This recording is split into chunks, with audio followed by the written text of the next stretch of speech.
Hey guys, welcome back to my channel. Today this is a really fascinating topic. I'm going to talk about another big issue in South Korea, which is cults. I know that when a lot of people think about South Korea, one of the first things pops into their minds is cults.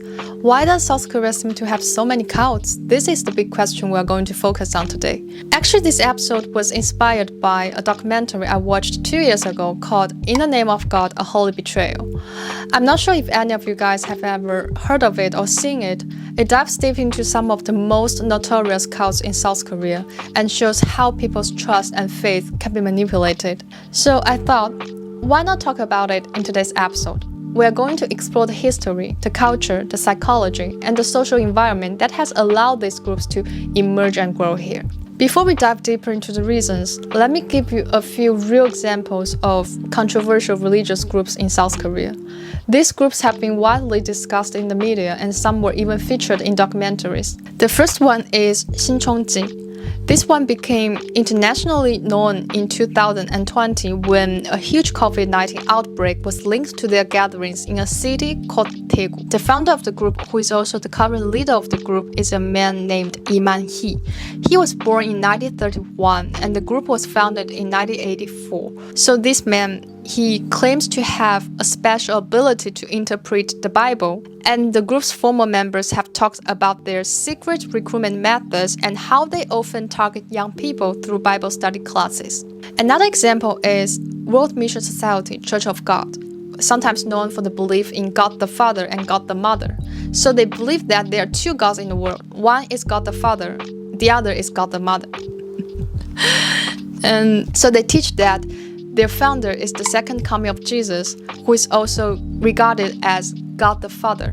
And the woman within the group is also considered divine because she is regarded as God the Mother or Heavenly Mother of the group. A lot of people, including their ex-members, describe the group as highly controlling or emotionally manipulative. And of course, one of the most notorious ones is JMS, also known as Jesus Morning Star. This one became especially well known after the release of a Netflix documentary, which is exactly the one I mentioned in the very beginning. The documentary exposed that the leader of the group, who claimed to be a messiah, was convicted of sexually assaulting his followers.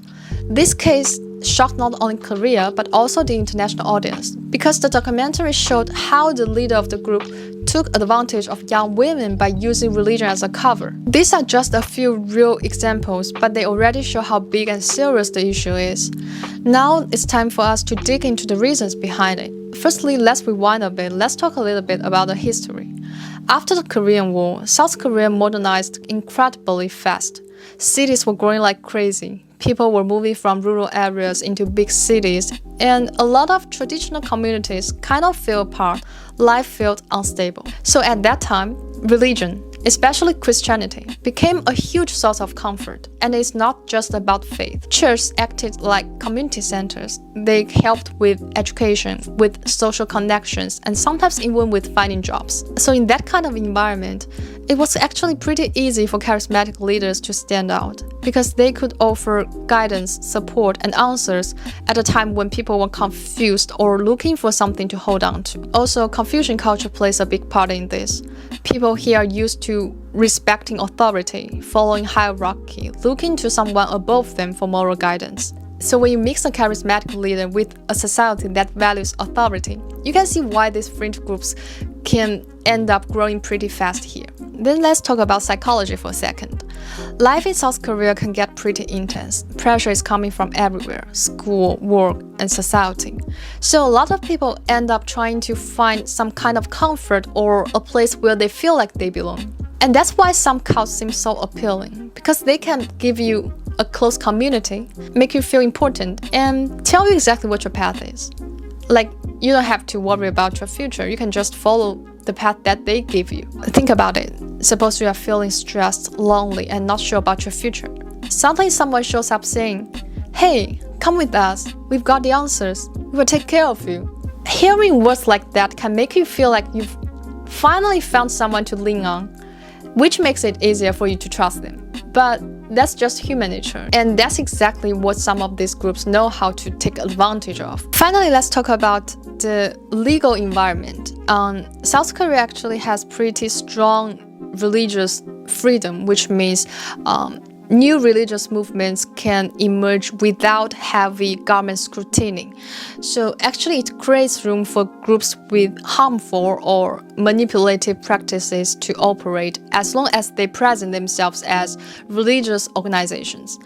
It can be really difficult for the government to intervene unless there is clear evidence of criminal activities such as fraud, assault, or forced confinement. As a result, even when the society views a group as dangerous, legally proving wrongdoing can be really difficult or complicated. So basically, why are there so many cults in South Korea? It comes down to a bunch of things happening at once, which includes big historical changes, fast modernization, social pressure, psychological needs, and pretty loose legal boundaries. All of these factors together have created an environment that has allowed these groups to emerge and grow here. So what can we actually do moving forward? The first thing is education. Education is just too important. Helping people develop critical thinking skills and the ability to recognize manipulation is essential. Then there should be better oversight, which means more transparency, monitoring harmful recruitment, and giving real support to those who decide to leave the groups. Finally, there should be stronger community and mental health support so that people don't feel too stressed or isolated and end up turning to groups that take advantage of them. At the end of the day, cults are not just a Korean problem, it's a human problem actually.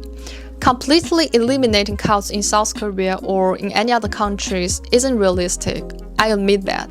But I also believe that people can work together towards changing the environment that has allowed these groups to grow. So that's everything for today. Thank you so much for watching and listening. If you have any thoughts, ideas, or anything you want to say, please feel free to leave a comment. I'll see you in the next episode. Bye.